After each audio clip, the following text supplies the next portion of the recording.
The evaluator for our first speaker is Ms. Sharon Giles. Ms. Giles, are you there? Fellow Toastmasters and guests, good morning, good evening, and good night. It is with much gratitude that I will have the opportunity to evaluate Vincent. Vincent has taken on the High Performance Project, and for those of us who have been there, we know what's ahead of him. Today, he will be presenting his first speech in that project. It's titled Unanticipated Development. The purpose of the first speech is to introduce the members of the plan and the process and the vision that Vincent will be undertaking. Mr. Toastmaster. Thank you, Ms. Sharon Giles. Our first speaker is innovative. He is enterprising.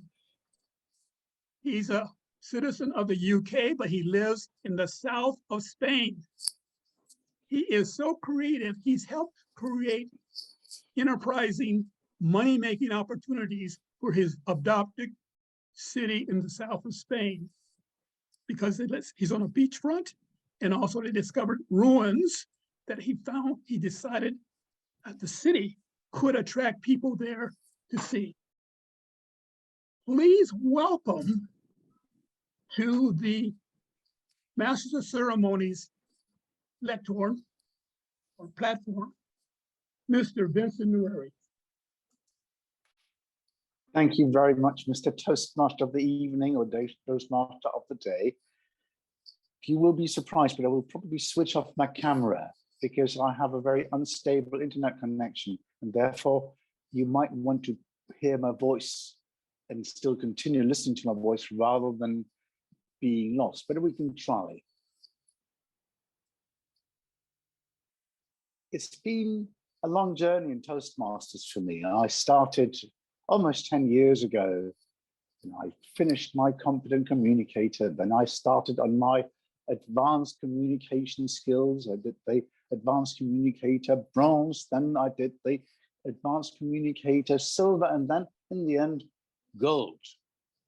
And then I think by the summer of 2019, I stopped because I thought that was about it. And then about a year later, I started on Pathways, and I've now been sort of scaling up through two different pathways. One is the innovative projects, and the other one is motivational skills. And I've been sort of working alongside level 1, level 2, level 3, level 4, and I'm now both at level 5. And I would like to share with you that I'm not very happy. And I know Sandra's heart is going to bleed. She will be terribly sorry to hear me saying this because she is so enthusiastic about Pathways. And I know you all follow Pathways, and we all are part of Pathways.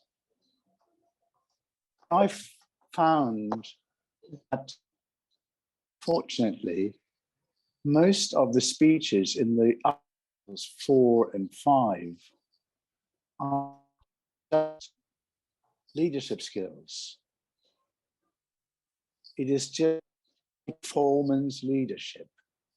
And there's no way to improve my public speaking skills. This is why I really joined Toastmasters. This is why I was part of Toastmasters in the very beginning.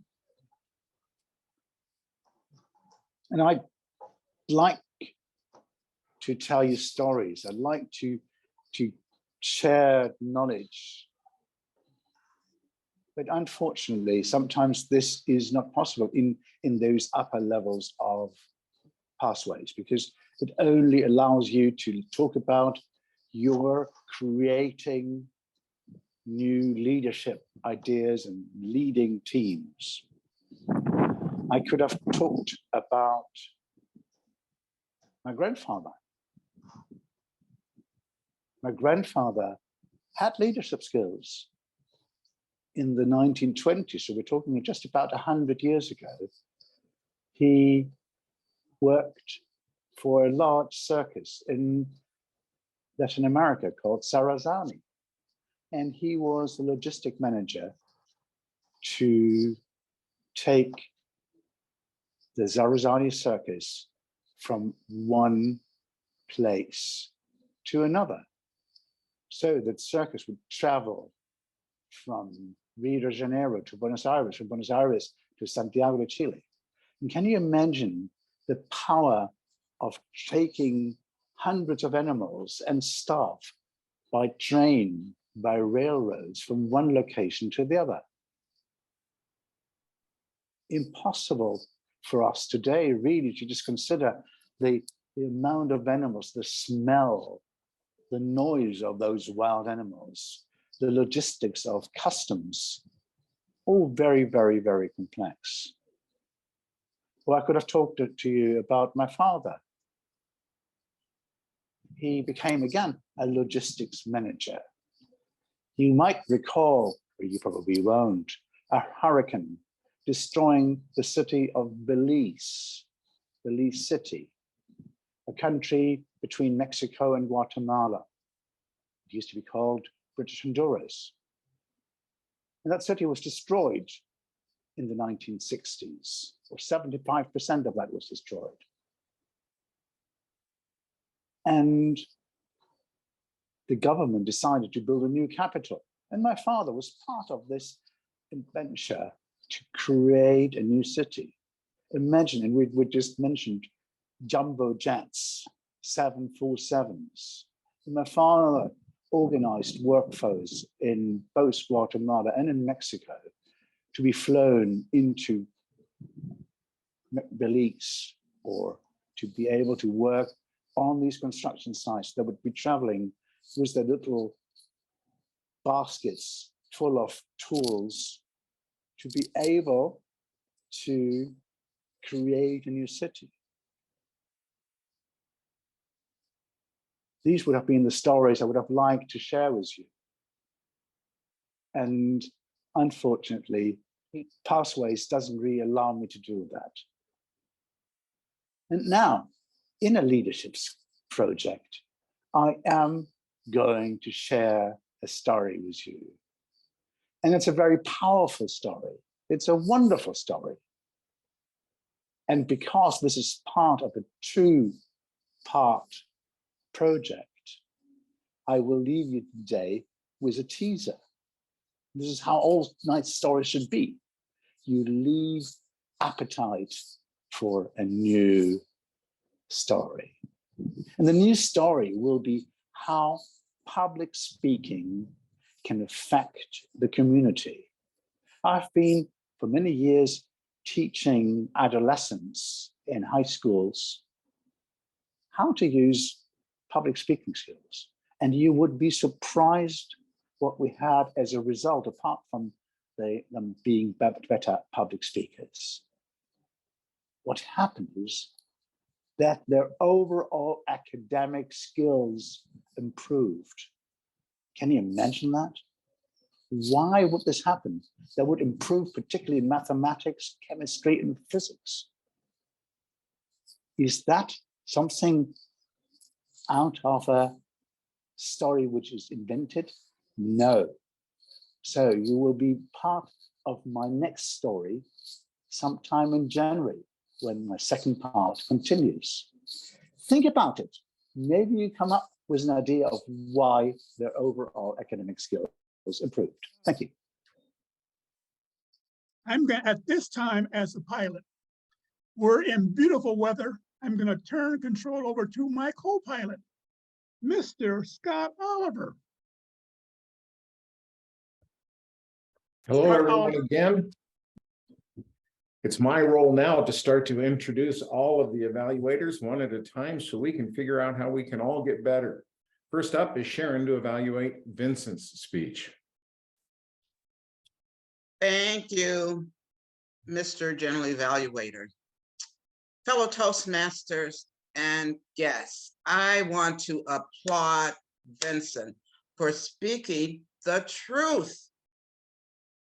He said Pathways has taken him on a path that he does not want to go. Yet, Vincent remains a Toastmaster. That is a big time applaud, because he says, in spite of what they're doing in Colorado, he's got a better program, and he has definitely got me interested. Vincent, thank you. So many people would want to say that, but they would not. Fellow Toastmasters and guests, his speech title alone said it's an unanticipated development. Oh, we were all waiting to hear about the projects and the team that he had brought on to assist him. Vincent says no. He may be going it alone because he did not introduce any team working with him. I did like the stories about your grandfather and your father. Your eye contact, I can't see that because your screen went off. Your clarity is always there. You understand your words, and you kind of make us sit up and take note of everything you say. One thing I need to caution you. In the future, if you know that your screen may go off, tell the Toastmaster so that he can let us know. Don't spend your time telling us. You have more value to give. No excuses. So, to you, I am looking forward to your presentation in January and taking words from another Toastmaster who is so dear to my heart. Stop sharing your project, just do the damn thing. Madam General Evaluator.